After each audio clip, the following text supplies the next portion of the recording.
Hello everyone, and welcome back to another video from Gone Legends. In today's video, we'll be highlighting American celebrities who passed away today, and in recent days, along with other notable individuals from around the world.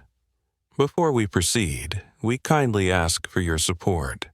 If you find these tributes meaningful, please take a moment to like this video. It truly means a lot to us. Thank you for being here. And now, let's begin. 1. Ruben Castillo. Ruben Castillo passed away on February 25, 2026, at the age of 68.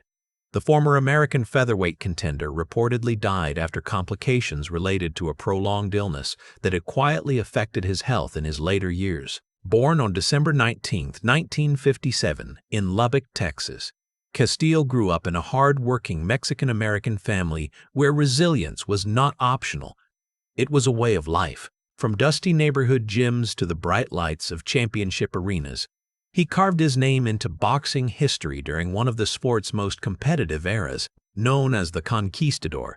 Castillo fought legends such as Salvador Sanchez and Alexis Arguello, standing toe-to-toe with some of the fiercest champions of the 1980s. Though he never captured a world title, his courage, discipline, and refusal to back down earned him deep respect in the boxing world.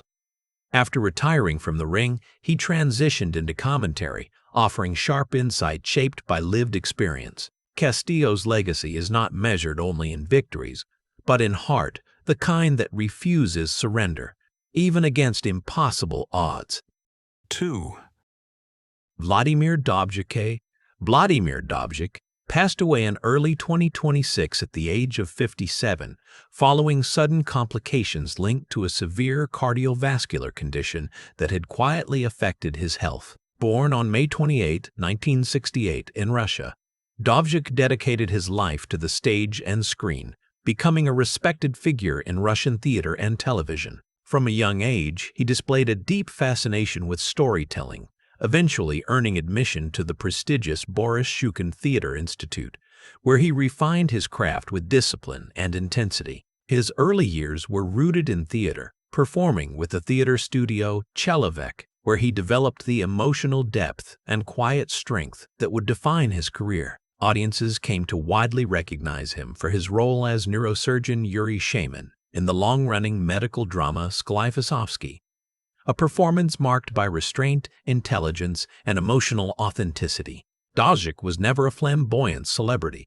Instead, he built his reputation on consistency and sincerity, portraying complex characters shaped by duty, conflict, and humanity. Colleagues described him as thoughtful and deeply committed to his craft. His passing left a quiet but profound void within the Russian entertainment community. Though not globally known, his legacy lives on in the performances that continue to air, reminding viewers of his understated brilliance and the enduring power of honest acting. 3. Lauren Chapin. Lauren Chapin passed away in 2026 at the age of 80 due to age-related health complications that had gradually impacted her strength in her later years. Born on May 23, 1945, in Los Angeles, California, Chapin grew up under the bright lights of early American television. She became a household name as Kathy Anderson on the beloved sitcom Father Knows Best, a role she began portraying as a child. With her natural charm and heartfelt delivery, she won multiple Children's Emmy Awards and became one of the most recognized child stars of the 1950s. Yet life beyond the cameras was far more complex. As the series ended, Chapin struggled with the pressures of early fame and the transition into adulthood. Through personal challenges and reinvention, she eventually found stability and purpose beyond Hollywood's glare. In later years, she shared her life story openly, speaking about resilience, faith, and personal growth. Her journey became one not just of stardom but survival. Lauren Chapin's legacy rests not only in nostalgic television memories, but in her honesty about life after fame, a reminder that even the brightest childhood stars must navigate the difficult path toward self-discovery and healing. 4. Irina Shevchuk. Irina Shevchuk passed away on February 24, 2026, at the age of 74, following a courageous battle with brain lymphoma. Born on October 6, 1951, in Murmansk, Russia, she rose to prominence as one of Soviet cinema's most admired actresses. From a young age, Shevchuk was drawn to performance, eventually graduating from the prestigious BGCK Film Institute. Her breakthrough roles in films such as The Dawns Here Are Quiet and White Bim Black Year established her as a powerful dramatic presence capable of portraying tenderness and strength in equal measure. Throughout the 1970s and 1980s, she became a beloved figure in Russian households, embodying characters shaped by sacrifice, loyalty, and emotional depth. Beyond acting, she served as vice president of the Russian Film Actors Guild and played a leading role in the Kineshok Film Festival, mentoring younger generations. Her passing marked the loss of a cinematic era defined by sincerity and artistic devotion. Shevchuk's performances continue to live on, echoing with the quiet dignity that defined her life. 5. Hector Zamorano. Hector Zamorano passed away in 2026 at the age of 78 after battling long-term respiratory illness. Born in 1948 in Mexico, Zamorano grew up in a country rich with artistic tradition where music and storytelling flowed through neighborhoods and family gatherings. Drawn to performance from an early age, he built a career in Mexican cinema and television during a transformative period for the industry.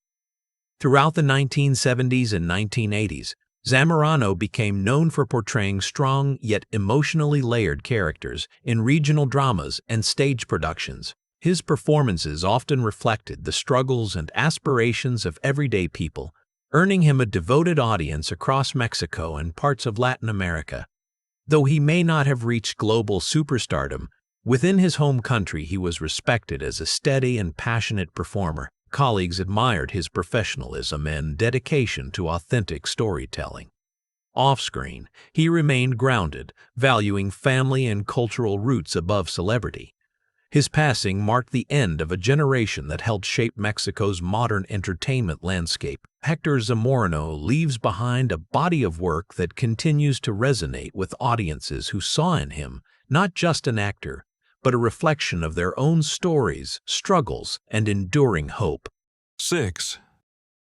Robert Carradine. Robert Carradine passed away on February 23, 2026, at the age of 71 in Los Angeles, California, after years of living with complications related to bipolar disorder and declining health. Born on March 24, 1954, into the legendary Carradine acting family, he grew up surrounded by storytelling and cinema. Despite the towering legacy of his father John Carradine and brother David Carradine, Robert forged his own path in Hollywood. He rose to fame in the 1980s as Louis Skolnick in the cult classic Revenge of the Nerds, a role that turned him into an unlikely hero for underdogs everywhere. Carradine later charmed a younger generation as Sam Maguire in the Disney series Lizzie McGuire. Known for blending humor with sincerity, he built a career rooted in relatability. Off-screen, he faced personal struggles with courage, speaking openly about mental health. His passing reminds audiences not only of his laughter-filled performances, but also of the humanity behind them: fragile, resilient, and deeply real. 7. Sandra Lee. Sandra Lee passed away peacefully on February 23, 2026, at the age of 97 in New York City.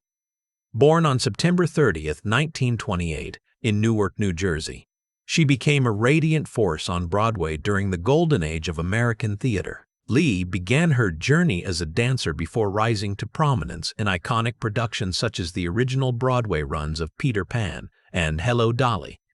Her stage presence was electric yet graceful, combining technical brilliance with emotional warmth. Over a career spanning nearly 8 decades, she embodied the evolution of American musical theater, witnessing and shaping its transformation. Beyond performance, Lee dedicated much of her later life to teaching at prestigious institutions, including NYU and the Stella Adler Conservatory, where she inspired generations of performers.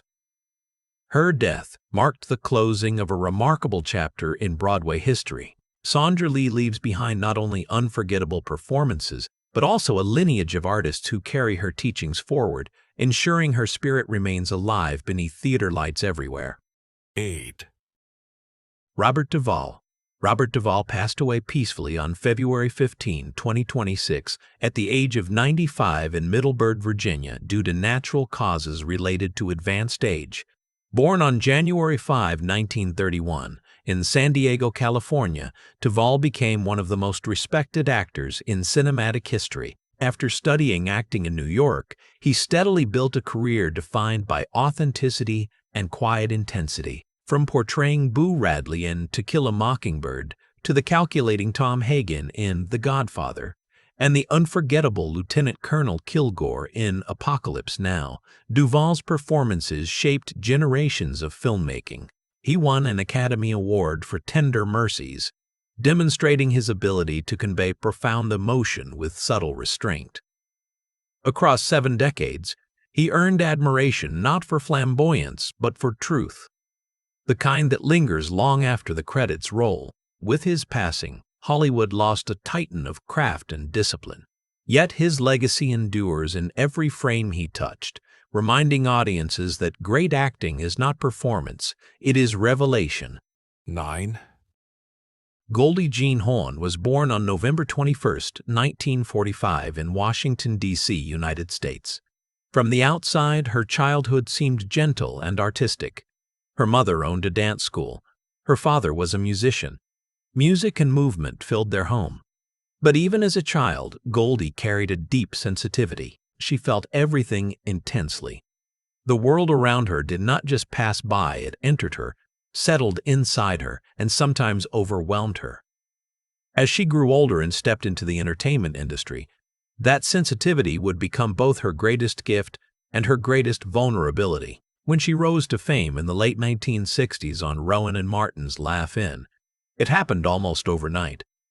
America saw a radiant blonde with painted flowers on her skin, laughing freely, giggling at punchlines, appearing carefree and light. Audiences believed that what they saw was who she truly was. Producers loved the image. The media amplified it. The public consumed it.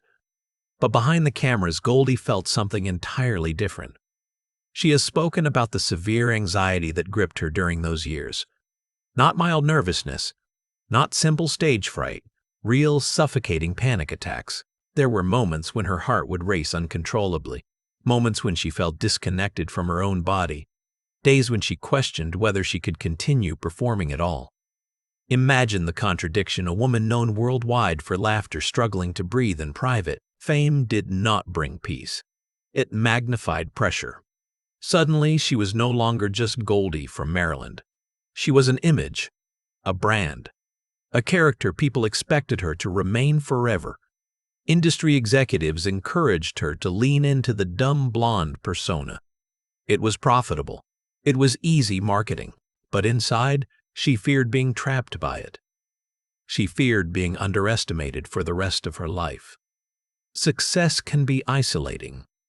The higher she climbed, the lonelier it sometimes felt. Her first marriage to dancer Gus Draconis in 1969 began with promise, but as her career accelerated, cracks began to form. Hollywood schedules, public attention, and emotional strain created distance between them. By 1976, the marriage ended in divorce. For Goldie, it was not just a legal separation. It was the collapse of something she hoped would anchor her amid the chaos. She remarried musician Bill Hudson in 1976, hoping for stability. Together they had 2 children, Oliver and Kate. Motherhood grounded her. Holding her children brought a kind of clarity that fame never could. But even this chapter would fracture. The pressures of celebrity life and personal differences strained the marriage beyond repair. By 1982, they divorced. The separation became painful and complicated, especially as time passed and relationships within the family grew distant and strained. Watching her children experience emotional tension with their father wounded her deeply. No award could protect a mother from that kind of heartbreak, and yet, during all of this, her career demanded constant performance. Interviews, film sets, red carpets, Smiles. Always smiles. There were moments when she questioned everything. Was she strong enough to survive Hollywood? Would she be discarded as soon as audiences grew bored? The industry has a history of elevating women quickly and then quietly replacing them. That fear lived in the back of her mind. Winning the Academy Award for Best Supporting Actress in 1970 for Cactus Flower should have silenced her doubts. Instead, it intensified expectations. Now, she was not only a television star, she was an Oscar winner. Every role would be scrutinized. Every choice would be measured against that golden moment. In the late 1970s, as she pushed to produce and star in Private Benjamin, the risks were enormous. A female-led military comedy was not considered a safe investment. Studios hesitated. Financing wavered. If the film failed, she knew the blame would fall squarely on her shoulders. A male producer might recover from such a failure. A woman at that time might not. Behind the scenes, she carried the weight of proving herself not just as an actress, but as a businesswoman in a male-dominated industry. The stress was relentless. The anxiety did not disappear simply because she was successful. What makes Goldie Hawn's story different from many Hollywood tragedies is that her darkest moments were internal rather than explosive. There were no public breakdowns, no dramatic scandals. Instead, there was a quiet war within her own mind. Panic attacks, self-doubt, fear of losing relevance, fear of losing love, fear of losing herself. But somewhere inside that fear, she began searching for something deeper than applause. She turned toward meditation in the 1970s, long before mindfulness became fashionable in the West. She explored spirituality. She studied different philosophies. She began to understand that happiness was not something handed to you by success. It was something cultivated internally. This journey was not instant. It took years. It took reflection. It took courage to admit that she, the woman who made millions laugh, needed help learning how to find peace within herself. There is something profoundly powerful about that contrast. The woman the world saw as effortlessly joyful had to fight hard for that joy. It was not naive, it was earned. Goldie Hawn's life has not been marked by an early death or tragic collapse. She is alive today. She continues to inspire. But survival itself can be heroic. Choosing growth over fear can be revolutionary. Before she became half of one of Hollywood's most enduring love stories with Kurt Russell, before she became a philanthropist shaping young minds through the Hawn Foundation, before she became a grandmother radiating warmth across generations, she was simply a woman trying to steady her breathing in the middle of overwhelming pressure. The laughter that defined her career was real, but it was also resilience. The smile that lit up screens across America was genuine, but it was also strength, and in understanding the storm she faced quietly, we begin to see Goldie Hawn, not just as a Hollywood icon, but as something far more human. A woman who refused to let fear define her destiny. This is where her story truly begins. Not in the spotlight, but in the shadows. She overcame, long before the flashing cameras and magazine covers, before directors called her name and audiences waited for her entrance. There was a young girl in Tacoma Park, Maryland, spinning in a small dance studio, unaware that the rhythm in her feet would one day carry her into history. Goldie Jean Hawn did not grow up dreaming of Oscars or box office dominance. She dreamed of movement. She dreamed of music. She dreamed of expression. Her mother, Laura, ran a dance school, and from the age of 3, Goldie was already immersed in ballet lessons. Discipline entered her life early. While other children played freely outside, she practiced positions, posture, and precision. Dance was not just an activity. It became the foundation of her identity. It taught her control, grace, and how to tell stories without speaking. Her father, Edward Rutledge Hawn, a musician with German and English roots, filled their home with melodies. The household was modest but rich in creativity. Goldie grew up believing that art mattered, that performance was meaningful, and that emotion could be translated into movement. Yet even as a child, her sensitivity made her different.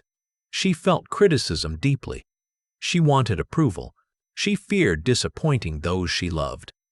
Those emotional layers would follow her into adulthood. As a teenager, she performed in local theater productions and ballet performances, gaining confidence on stage. The applause felt affirming, but it also awakened something restless inside her. She briefly attended American University, studying drama, but the traditional academic path could not contain her ambition.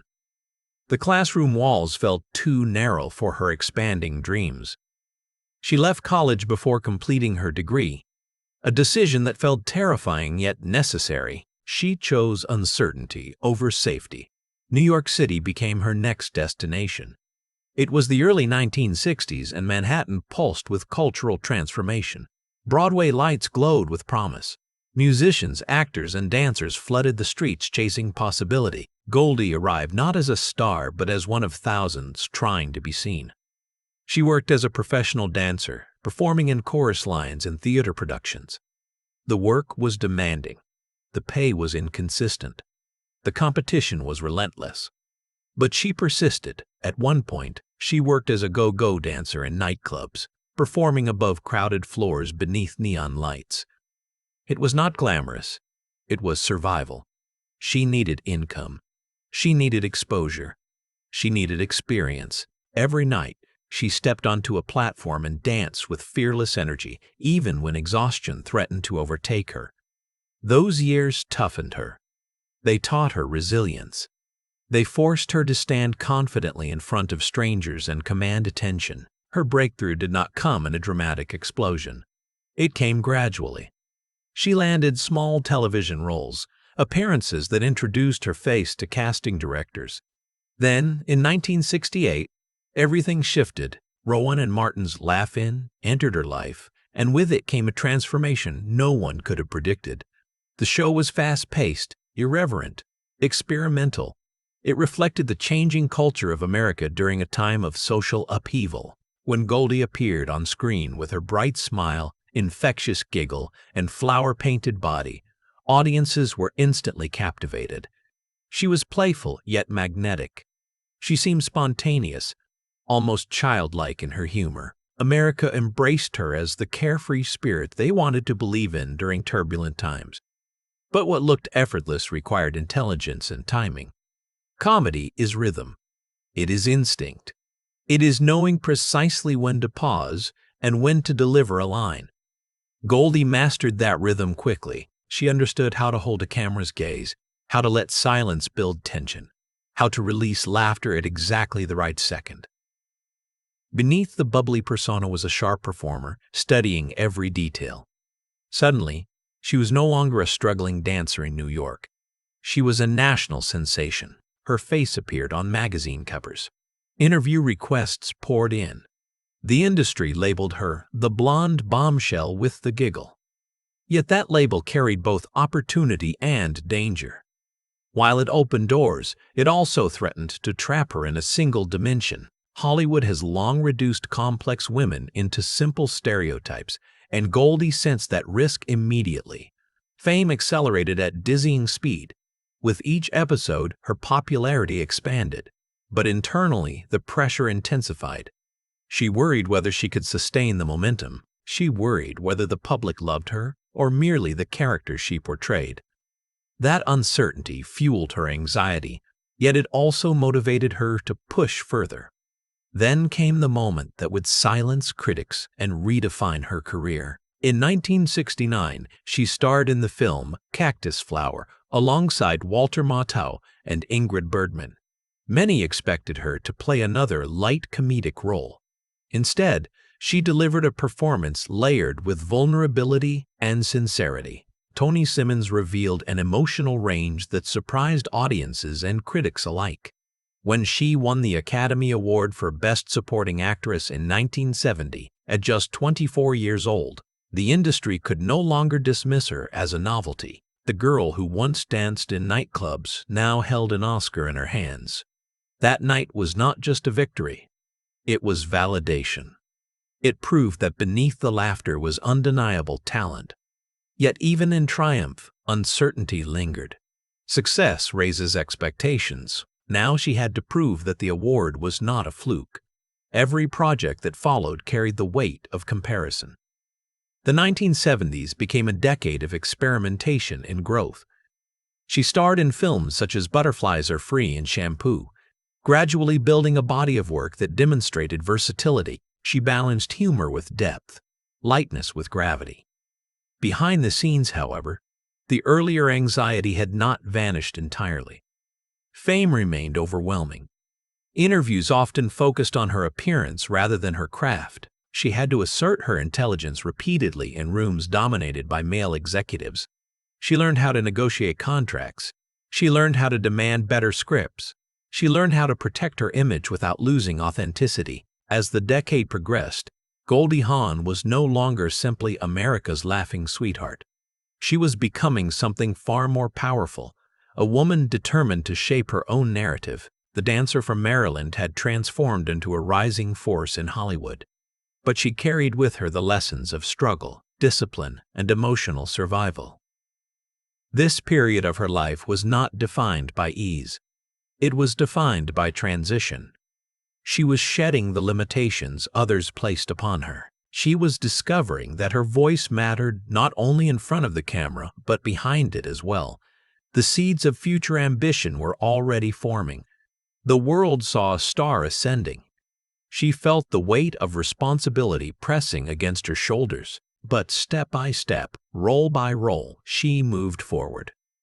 The girl who once feared being underestimated was beginning to command respect, and as the 1970s approached their midpoint, Goldie Hawn stood at a crossroads. She could continue playing safe roles that guaranteed popularity, or she could risk everything to claim deeper creative control. The next chapter would demand courage. It would test her strength. It would redefine her power in an industry that rarely surrendered authority to women. By the late 1970s, Goldie Hawn had already achieved what many actors spend a lifetime chasing. She had television fame. She had an Academy Award. She had box office success. Her name alone could sell tickets. And yet, beneath the surface of that success, she felt a growing restlessness. She did not want to simply appear in films. She wanted to shape them. She wanted authority over the stories she told and the characters she portrayed. In an industry where men dominated the executive offices and creative decisions, that desire was both bold and dangerous. Hollywood in that era was not built to easily accommodate ambitious women. Actresses were often seen as replaceable. Producers and studio heads made the rules. For Goldie, stepping into a producing role meant stepping into territory where few women had been welcomed. It meant risking her reputation. If she failed, the consequences would not simply be a bad film. They could threaten her entire standing in the industry. The idea that would become Private Benjamin arrived at a moment when she was questioning her direction. The story centered on a young, sheltered woman who impulsively joins the United States Army after her husband dies on their wedding night. On paper, it was a comedy, but beneath the humor was something more significant. A story about a woman discovering her independence, confronting harsh realities, and learning to stand on her own. Goldie saw herself in that narrative. She understood what it meant to feel underestimated. She understood what it meant to rebuild after emotional upheaval. Securing financing for the film was an uphill battle. Studio executives doubted whether audiences would accept a female-driven military comedy. They questioned whether a woman could anchor such a story without relying on a male lead. Some meetings ended with polite smiles and dismissive comments. Others were more blunt, suggesting that she should focus on acting and leave producing to experienced businessmen.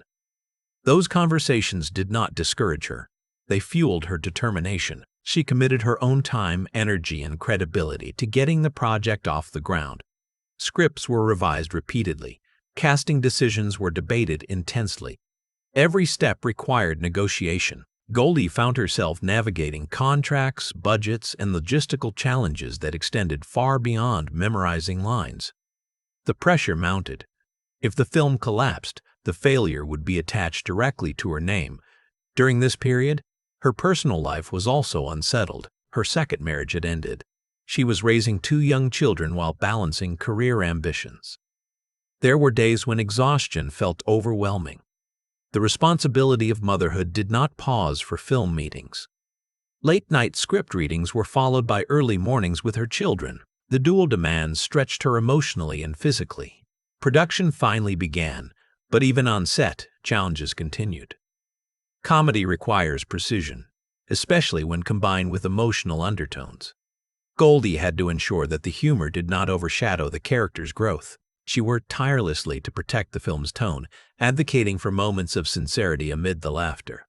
Her experience as an actress gave her insight, but producing required another layer of focus. She was constantly evaluating scenes, monitoring pacing, and ensuring that the story maintained coherence. There were moments of doubt. What if the audience rejected it? What if critics dismissed it as frivolous? The fear lingered quietly in the background. Yet she refused to retreat. The same inner strength that had carried her through anxiety and personal heartbreak now pushed her forward.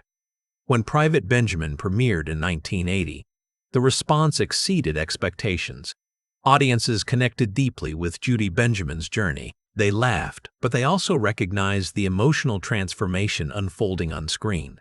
The film became a commercial success, grossing more than $100 million worldwide, an extraordinary achievement for its time. Critics praised Goldie's performance, acknowledging the balance she struck between comedic charm and genuine vulnerability.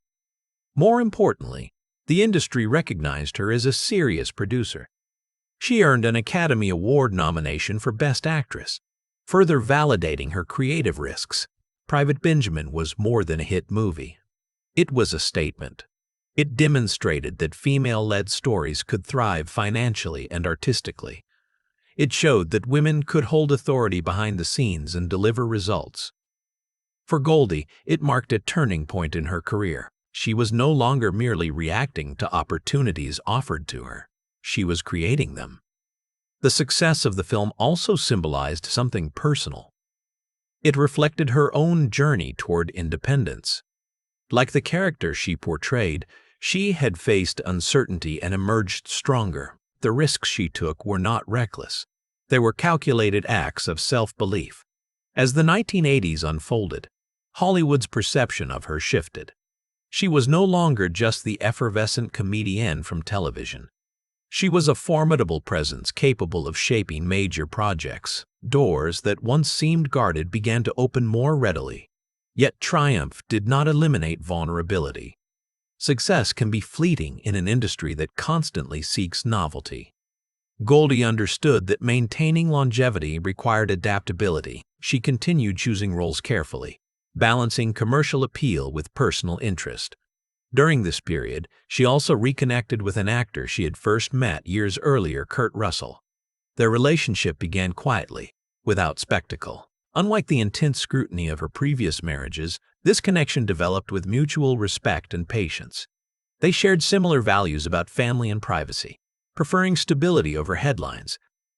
That partnership would become one of the most enduring in Hollywood history. But at this stage of her life, as Private Benjamin cemented her power, she stood at another threshold. The film had proven her capability. The next question was whether she could sustain that momentum through an evolving decade. Goldie Hawn had fought to control her narrative and won a significant battle. The industry had tested her resolve and found it unbreakable. Yet the story of her life was far from complete. The coming years would bring romance, reinvention, and challenges that demanded continued resilience. Success can change a career. Love can change a life. And for Goldie Hawn, the early 1980s became a season of transformation that would define not only her professional path, but her emotional world as well. After the storm of divorce, the relentless pressure of producing Private Benjamin, and the ongoing challenge of raising her children while navigating fame, she found herself standing at a delicate intersection, powerful in her career, yet longing for stability in her heart. She had first met Kurt Russell years earlier when she was just 21, and he was a teenager working at a Disney studio. At that time, nothing romantic blossomed. Life carried them in different directions. But in 1983, fate offered them another encounter while filming Swing Shift. This time, the connection was different. They were older. They had experienced heartbreak. They had children. They understood vulnerability in a way youth rarely allows. Their relationship did not explode into headlines. It grew steadily, built on friendship, humor, and mutual respect. In an industry often fueled by spectacle and short-lived romances, their partnership felt refreshingly grounded. Goldie had already endured the collapse of 2 marriages. She no longer sought fairy tales. She sought authenticity. Kurt brought laughter into her life, but not the performative kind demanded by audiences. He brought companionship.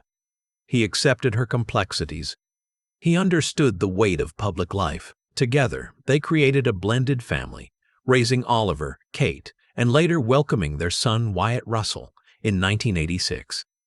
The home they built became her sanctuary, a place far removed from studio politics and flashing cameras. Professionally, the 1980s became one of her most dynamic decades. She continued choosing roles that balanced charm with strength. In 1984, she starred in Protocol, portraying a cocktail waitress who unexpectedly becomes involved in international diplomacy. The film reinforced her ability to anchor stories with both wit and intelligence. Then came 1987 and the romantic comedy Overboard, once again starring alongside Kurt Russell. The chemistry between them radiated through the screen. Their playful dynamic felt genuine because it was rooted in real affection. Though initial critical reception was mixed, the film would later become a beloved classic, gaining a devoted following over the years. Audiences cherished the combination of humor and heart, and their partnership became symbolic of enduring romance. But Goldie's journey was not simply about romantic fulfillment. It was also about reinvention. Hollywood often narrows women into categories: ingenue, bombshell, mother, aging star. Goldie refused to be confined by such definitions. As she entered her 40s, an age when many actresses began losing leading roles, she continued commanding center stage. In 1992, she starred in Death Becomes Her alongside Meryl Streep and Bruce Willis. The dark comedy explored vanity, immortality, and the absurdity of obsession with youth. Goldie's portrayal of Helen Sharp blended satire with emotional vulnerability. Beneath the exaggerated humor lay commentary about society's expectations of women's appearance. It was bold, it was unapologetic, and it demonstrated her willingness to challenge the very system that often scrutinized her. Yet even during this golden era, she remained conscious of the fragile nature of fame. She had seen how quickly public favor could shift. She had witnessed careers fade. That awareness kept her grounded. She invested more deeply in family life, often choosing projects that allowed her to maintain balance rather than chasing relentless exposure.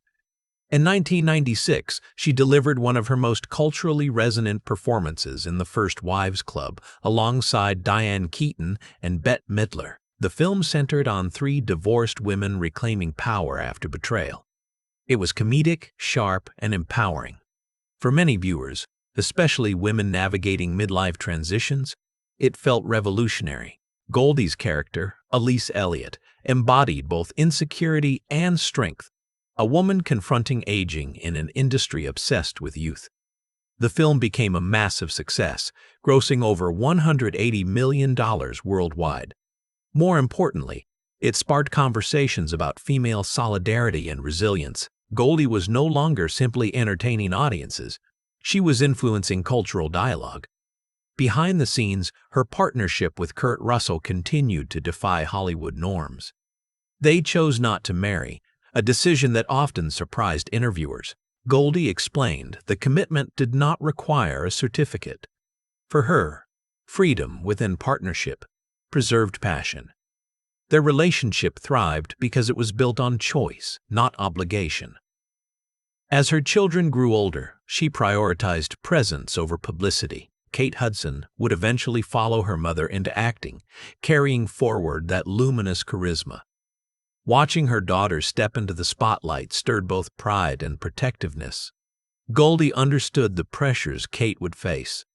She had lived them. By the late 1990s, Goldie began gradually stepping back from constant acting roles.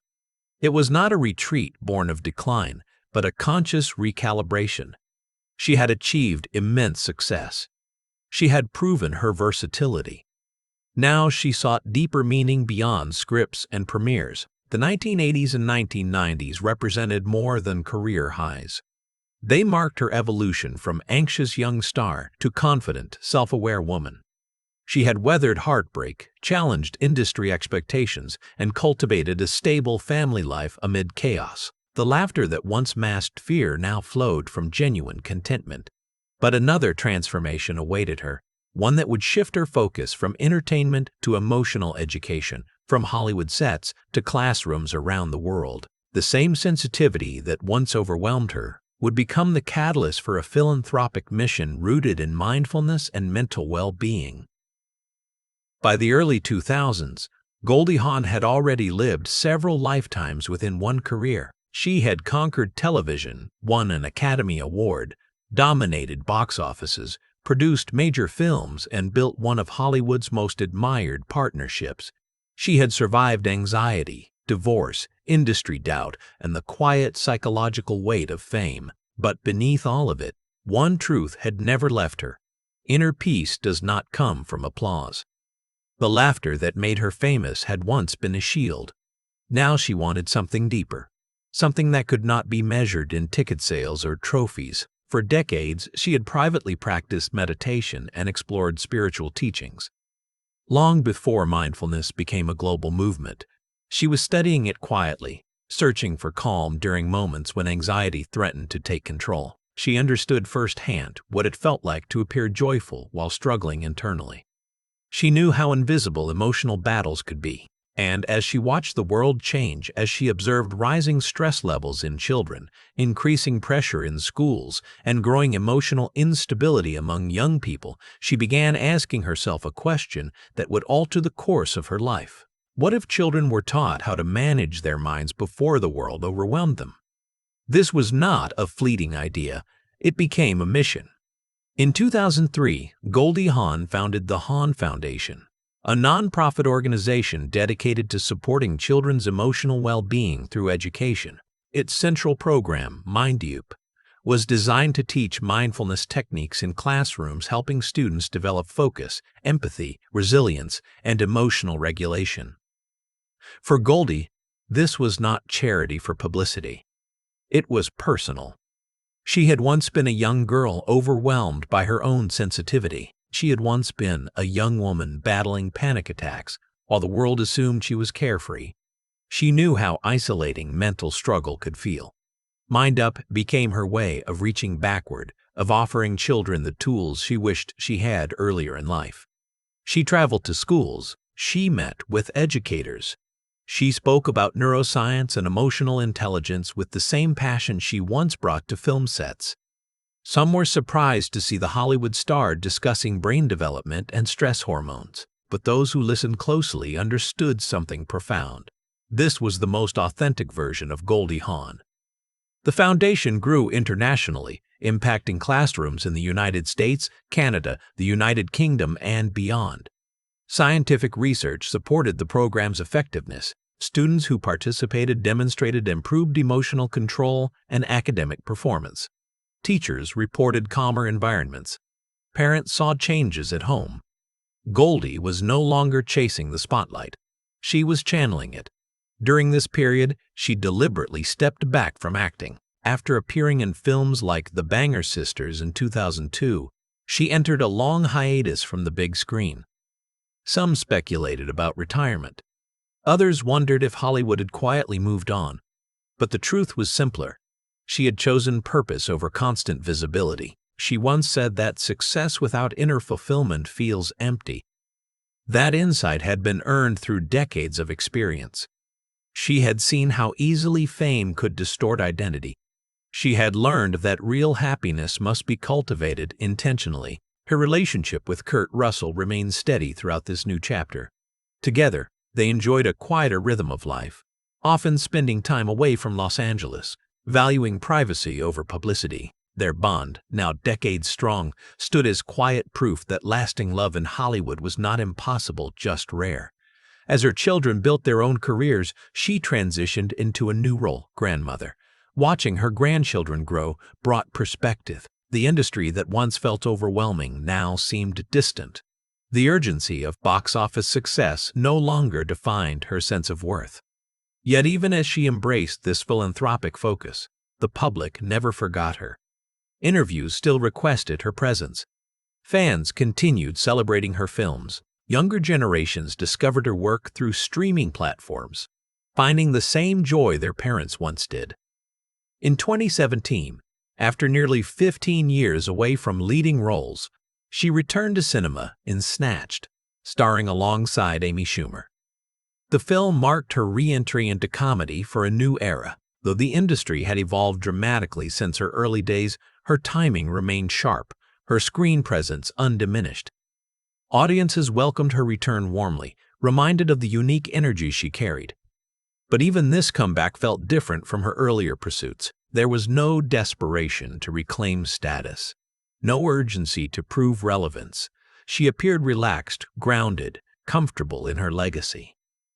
The woman who once feared being underestimated had nothing left to prove. What makes Goldie Hawn's later years remarkable is not scandal or tragedy. It is intentional living. In an industry where many struggle with fading fame, she redefined aging as evolution rather than decline. She embraced her wrinkles. She celebrated growth. She spoke openly about happiness as a practice, not a destination. She had once fought to breathe through panic attacks. Now she taught children how to breathe through their own challenges. She had once worried about losing herself in a character. Now she encouraged others to discover their authentic selves. Her life had shifted from performance to purpose, and yet her story was not finished. Because legacy is not only about personal transformation, it is about how the world remembers you. Goldie Hawn's influence extended far beyond her own achievements. It shaped her children, her audience, and a generation of actresses who saw in her a blueprint for longevity. There comes a moment in every long and meaningful life when achievement transforms into legacy, not the kind measured by trophies alone, not the kind defined by headlines or box office numbers, but the kind that lives quietly in influence, in inspiration, in the way a person changes the emotional landscape around them. For Goldie Hawn, that transformation did not happen overnight. It unfolded slowly, gracefully, almost imperceptibly, like sunlight stretching across a room at dawn. By the time she entered her later decades, she was no longer chasing recognition. Recognition followed her naturally. She had already secured her place in cinematic history, an Academy Award winner, a producer who took risks, a comedic force who redefined the blonde bombshell stereotype. But beyond the accolades, something deeper had taken root. She had changed the way women were seen in comedy. In the 1960s and 1970s, female comedians were often boxed into narrow caricatures. Beauty and humor were rarely allowed to coexist without one diminishing the other. Goldie shattered that contradiction. She proved that a woman could be radiant, glamorous, and intellectually sharp at the same time. She understood satire. She mastered timing. She controlled her image instead of allowing it to control her. That subtle power shift influenced countless performers who followed. Actresses like Reese Witherspoon, Cameron Diaz, and even her own daughter Kate Hudson grew up in a Hollywood where female-led comedies were no longer anomalies. Goldie's willingness to step into producing with Private Benjamin paved the way for more women to claim authority behind the camera. She demonstrated that creative control was not reserved for men in suits. It could belong to women with vision. But legacy is not only professional, it is personal. Those closest to her describe a woman who values laughter at the dinner table more than applause on a stage, a mother who encouraged independence, a partner who chose freedom within commitment. Her relationship with Kurt Russell, spanning more than 4 decades, became a quiet symbol of stability in an industry famous for its fractures. They never married, yet their bond endured. That choice was not rebellion. It was authenticity. She believed love thrives when chosen every day, not bound by obligation. Her children often speak of her warmth, her spontaneous energy, her refusal to let life become heavy for too long. Kate Hudson has described her mother as deeply present. emotionally attentive, and fiercely supportive. Goldie did not allow her fame to create distance at home. She built an environment where creativity and affection coexisted. As time moved forward, the world around her changed rapidly. Social media redefined celebrity culture. The pace of fame accelerated. Younger stars faced pressures amplified by digital scrutiny. Watching this evolution, Goldie often spoke about resilience and mental health with even greater urgency. Her advocacy through the Hawn Foundation became increasingly relevant in a world where anxiety among young people was rising dramatically. In interviews, she radiated a kind of grounded wisdom. She did not present herself as flawless. She acknowledged fear, insecurity, and mistakes. That honesty made her relatable across generations. She was not a distant legend carved in marble. She was human, evolving, learning. Even her approach to aging carried quiet defiance. Hollywood has historically struggled with aging actresses, often sidelining them in favor of youth. Goldie refused to apologize for growing older. She embraced it openly. Wrinkles were not enemies. They were evidence of laughter and survival. She maintained health and vitality not to preserve an illusion, but to feel alive in her own body. Her public appearances became less frequent but more meaningful. When she walked onto award stages in later years, audiences rose to their feet not just out of nostalgia, but respect. They were honoring endurance. They were honoring a woman who had navigated decades of change without losing herself. And through it all, she remained alive, vibrant, and active, a rare narrative in an industry often marked by tragic endings. There was no sudden fall, no self-destruction, no early death casting a shadow over her achievements. Instead, her story unfolded as one of continuity, of conscious choice, of balance between ambition and inner peace. She continued living primarily in the United States, dividing time between professional engagements and private family life. The country that once embraced her as America's sweetheart now viewed her as something more enduring, a cultural cornerstone. Her films still play on television. Streaming platforms introduce her to viewers who were not yet born when she won her Oscar. The laughter remains fresh. The charm feels timeless. That is the mark of true artistry when performance transcends its era. Goldie Hawn's legacy is not confined to one role, one decade, or one award. It exists in layers. It exists in the confidence she gave women to own their humor. It exists in the children learning mindfulness techniques through MindUP programs. It exists in the stable, loving family she nurtured despite Hollywood's chaos. And perhaps most profoundly, it exists in the example she set, that happiness is not accidental. It is cultivated. It requires courage to choose light even when shadows are near.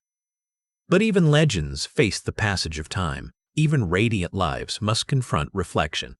As the years continue to move forward, Goldie's story invites a final contemplation not of endings, but of meaning.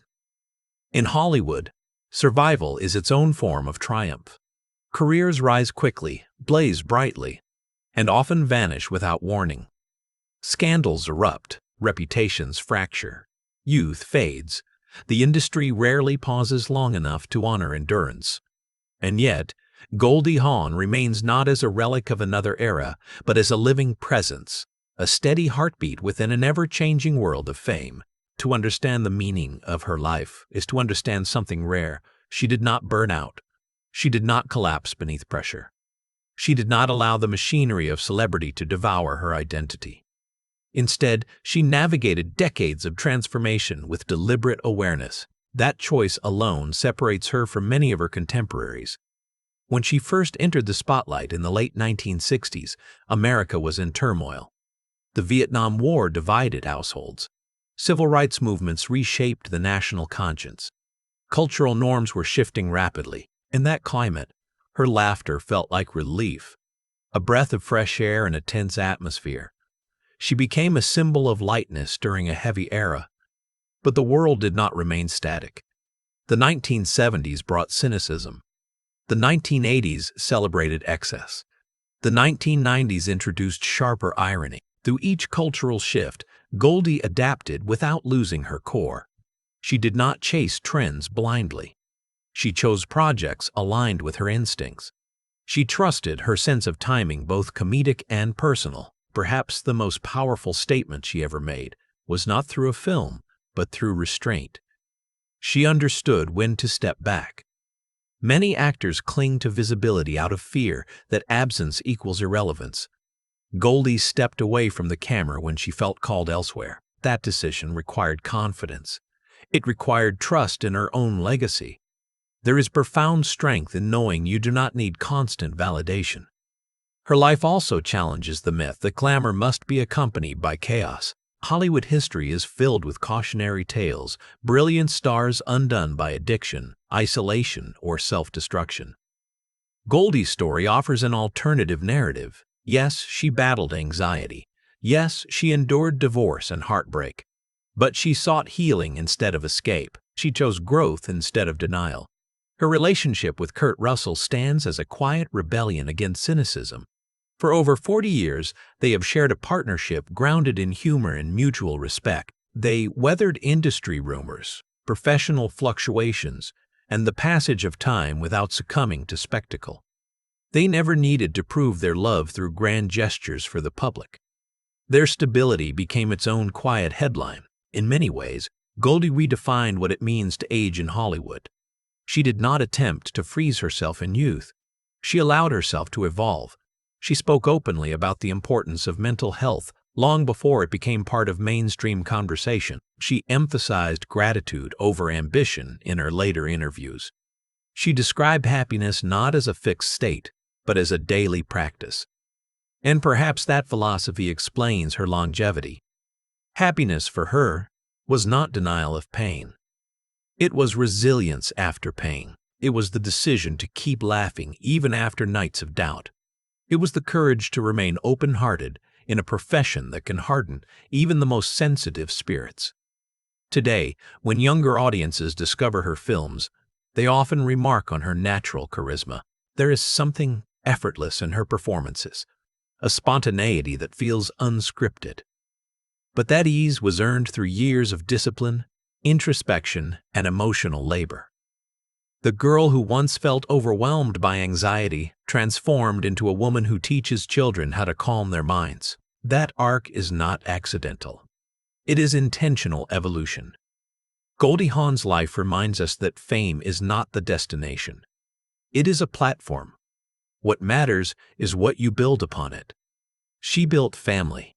She built programs to nurture young minds. She built a career defined not only by success, but by integrity. There is also something quietly revolutionary about the fact that she is still here, still smiling, still engaged. In an industry obsessed with dramatic endings, her ongoing presence feels almost radical. She did not become a cautionary tale. She became a testament. As she moves through her later years, she carries the wisdom of experience without bitterness. She speaks about gratitude more than regret. She reflects on the past without longing to return to it. That balance between honoring memory and embracing the present is the mark of a life lived consciously. But every story, even one still unfolding, eventually asks a final question. What will remain when the lights fade? What is the true imprint of a woman who once made millions laugh while privately learning how to breathe through fear? When we speak of legends, we often speak in past tense. We recount their triumphs. We revisit their final days. We measure their lives between birth and death, as if existence were a closed chapter already sealed by time. But Goldie Hawn's story resists that structure. Her life is not framed by tragedy. It is not defined by a final curtain call. It is defined by continuity, by presence, by a light that is refused to dim. Born on November 21, 1945 in Washington, D.C., Goldie Hawn grew from a sensitive young dancer into one of the most recognizable faces in American cinema. She lived and built her career primarily in the United States, becoming an emblem of Hollywood's golden charm. She became famous for her comedic brilliance, her magnetic screen presence, and her rare ability to blend innocence with intelligence. But beyond her filmography, beyond the Academy Award she earned for Cactus Flower in 1970, beyond the cultural phenomenon of Private Benjamin, Overboard, Death Becomes Her, and The First Wives Club, there is something more enduring than performance. There is character. The arc of her life bends not toward destruction, but toward growth. She confronted anxiety and did not allow it to define her.